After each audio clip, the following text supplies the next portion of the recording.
Hi ladies, it's Brad here back with another video. So this week I wanted to talk about the correct usage of the wrists in the golf swing. Of course, once again, the right wrist, because when we use our right side, we get better results.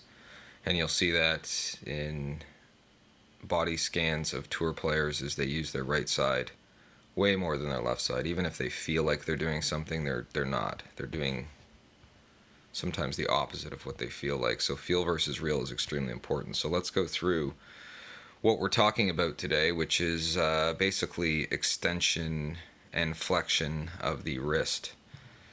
So it's going to lead to a position at the top of a bowed wrist, which you're seeing on a lot of high-level tour players now. More so on the men's side than the women's side, but I think a lot of coaches are starting to catch on to this, that this is a pretty strong move. You can do it kind of in the downswing, you can do it in the backswing. I'm seeing a lot of tour players. Last week's winner, Justin Thomas, sets it in the backswing. But you'll see different levels of it. I would say do it as much as you can, because I don't see a lot of amateurs doing it as much as they can. They're just not doing it enough. They may even go in the wrong direction. So let's just have a look at one tour player first. This is Brooks Koepka. Pretty much wins every major that he plays in.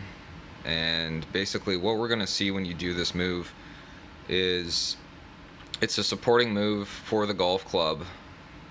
So on the way back, you're going to see a very closed club face, because he's not trying to rotate his wrist. He's trying to actually, almost shoot a jump shot sideways. So what you see here at the top is that look of the supporting right hand, and you see how well that supports it. You'll see with other players, an amateur, the club is very open, but what you have is a shut club face, and then you'll see him even increase it on the way down. So that when he gets kind of, the club parallel to the ground on the way down, you see that right wrist and how it's still completely loaded up, and it lets him tuck his right elbow into his side. A lot of people have thrown away this right wrist angle in their swings by this point, and it lets him hold on to it as long as he can, so that he can hit downward on the golf ball then turf, and then he will just release it. So I mean, one of the best moves on tour. He can hit little cuts, 320-yard cuts with that move. So what is flexion and extension? Right? It's just the jump shot. So you want to extend in the backswing, and you want to flex after you've made impact. Hopefully you're holding your extension, then you make impact, and then you create some flexion. We don't want any...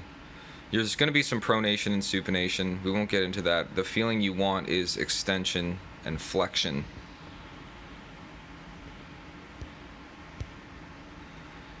Let's pull up another tour player. Dustin Johnson does it the most.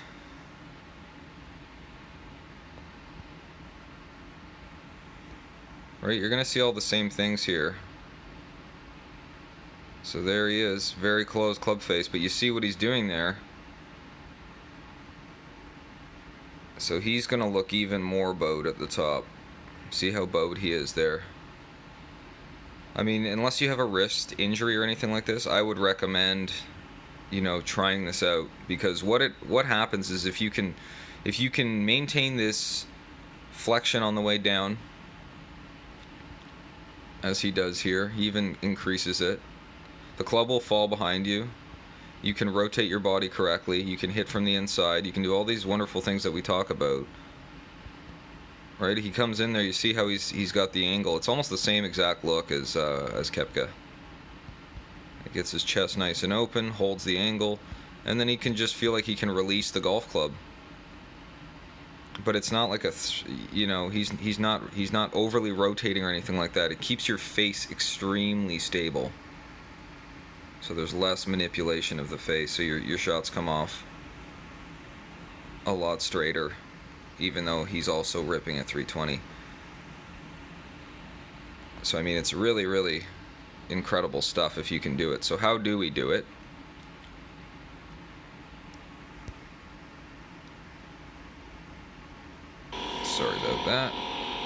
This is how we do it. That's it. That's the feeling that you want. Right? It's like a backhand slap. One more time.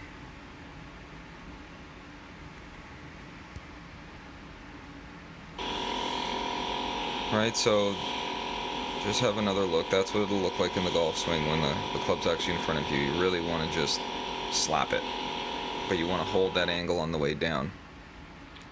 So we'll have one more look here.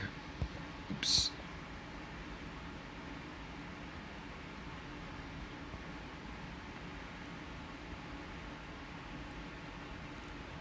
John Rahm. He's going to do it too. So I would heavily recommend trying this out. And how we do it, how to get the feeling, is to just use your right hand on the golf club and swing and try to hit some shots with only your right hand on the golf club. Because you'll notice immediately you put the club right into the right spot on the way back. It's going to be very different on your downswing. But you see how short a backswing he has. But look how well supported that club is. Right, this is a big hook that he hits with a 3-wood. But you see how that club can just fall behind him now. And he's going to get into the same position as these other two. So these are top 5 players in the world here. And they're all doing the same thing. So I would take that information and go with it.